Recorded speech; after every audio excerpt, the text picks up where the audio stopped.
அன்பிற்கினிய எம் அன்பு உள்ளங்களுக்கு வாழ்த்துக்களும் வணக்கங்களும். இன்றைய நற்செய்தி மத்தேயு அதிகாரம் 6 இறை வசனங்கள் 7-15 முடிய. இயேசு கிறிஸ்து கற்பித்த ஜெபத்தின் மையமாக விளங்குவது உமது ஆட்சி வருக என்ற மன்றாட்டு. இறைவனின் திருவுளம் இறையாட்சி இந்த உலகில் நிறைவேறுவதே அன்றி வேறெதுவுமல்ல. எனவே இறை ஆட்சியும் இறை திருவுளமும் ஒன்றே அன்றி வேறு வேறானவையல்ல. இந்த இறையாட்சி 3 பரிமாணங்களை கொண்டது என்பதையே ஜெபத்தின் 2ஆம் பகுதி விளக்குகிறது. பொருளாதார நிறைவு. இன்று தேவையான உணவை எங்களுக்கு தாரும் என்ற மன்றாட்டு பொருளாதார நிறைவை சுட்டிக்காட்டுவதாக இருக்கிறது. பொருளாதார நிறைவுதான் இறையாட்சி என்பதை நாம் ஏற்றுக்கொள்ள முடியாது என்றாலும், பொருளாதார நிறைவு இறையாட்சியின் ஒரு முக்கியமான அம்சம் என்பதை நாம் மறுக்க முடியாது.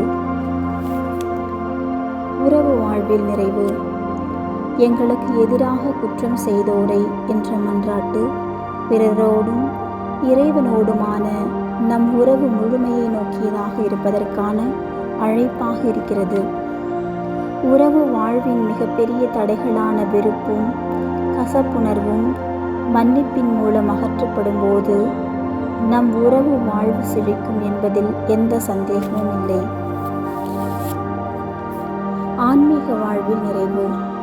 கண்ணுக்கு தெரியாத எதிர்மறையான சக்திகளும் நாம் நிறைவான வாழ்வு வாழ்வதற்கு தடையாக இருக்கின்றன என்பதையே தீயோன் என்ற சொல் சுட்டிக்காட்டுகிறது. எனவே தீயோனிடமிருந்து எங்களை விடுவியும் என்ற மன்றாட்டு மூலம் முழுமையை நோக்கிய நம் ஆன்மீக வாழ்வு பயணத்திற்கு தடையாக இருக்கின்ற சக்திகளையும் தடைகளையும் வெற்றி கொள்வதற்கான வல்லமையை கடவுளிடம் கேட்கின்றோம். அமெரிக்காவின் நியூயார்க் நகரை சேர்ந்த ஜோசப் போர்த்தாரோ என்பவர் சில ஆண்டுகளுக்கு முன்பு ஒரு சாதனை செய்தார்.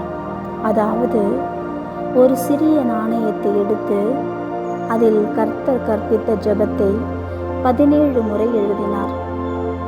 இதன் காரணமாக சாதாரண காசு பல லட்சம் மதிப்புள்ள ஒரு கலைப்பொருளாக மாறியது. சிந்தனை. சாதாரண மனிதர்களாகிய நாம் கூட இயேசு கற்றுக் கொடுத்த ஜெபத்தை ஈடுபாட்டோடும் உணர்வோடும் ஜெபிக்கின்ற போது முற்றிலும் மாற்றம் கண்ட மனிதர்களாவோம்.